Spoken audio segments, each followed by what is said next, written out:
de se retrouver sur le championnat de France d'enduro. C'est ici, à Vals-près-le-Puy, que va débuter le championnat 2020 dans un contexte difficile et particulier, mais qui n'a pas empêché l'équipe de Dominique Gauthier de se battre fort pour qu'ait lieu l'épreuve. On va revenir d'ailleurs avec le président du motoclub sur la mise en place de cette épreuve.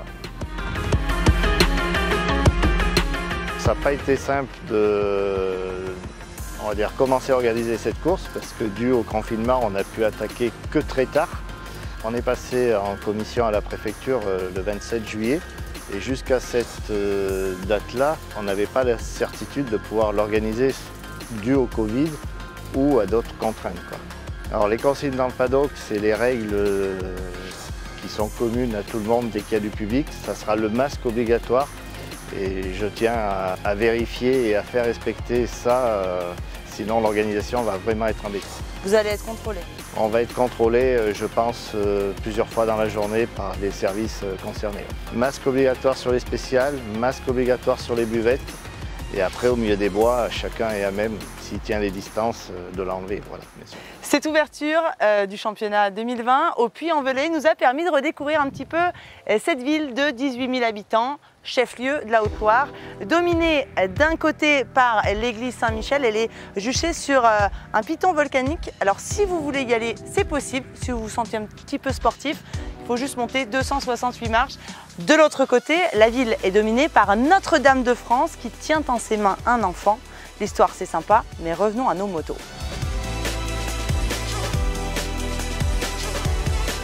Voilà, en pleine nature, pas besoin du masque. Et on va parler du parcours concocté par l'équipe de Dominique Gauthier et ses 150 bénévoles qui vont œuvrer durant tout le week-end. On est sur une boucle de 55 km. C'est court, me direz-vous. Oui, mais ici, on aime l'enduro. Il n'y aura rien d'infranchissable, mais ils s'en souviendront.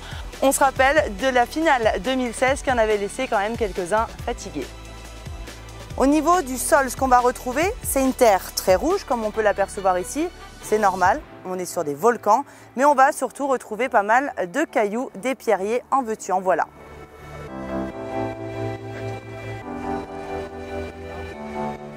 La boucle va traverser 5 communes, mais surtout il faudra aller à Solignac-sur-Loire si vous voulez aller voir le point spectacle. On l'appelle le virage de la Gagne. C'est pas un virage, c'est une côte et c'est à voir. Et concernant les spéciales, toujours 3 circuits différents que va nous détailler Dominique Gauthier.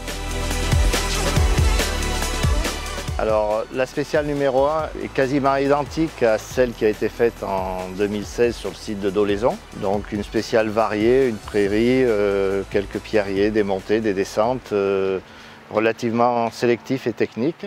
La spéciale numéro 2, elle reprend notre site, notre terrain de motocross et notre terrain d'enduro sur notre site d'Esnac. Il y a une partie qui est extrême, une partie motocross et une partie prairie.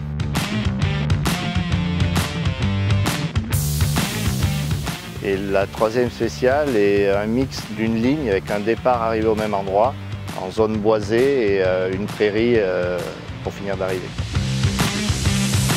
Derrière moi, on s'entraîne. Le départ de la course aura lieu samedi matin à 8h30 à Vals-près-le-Puy et on nous annonce de grosses températures, 30 degrés tout le week-end.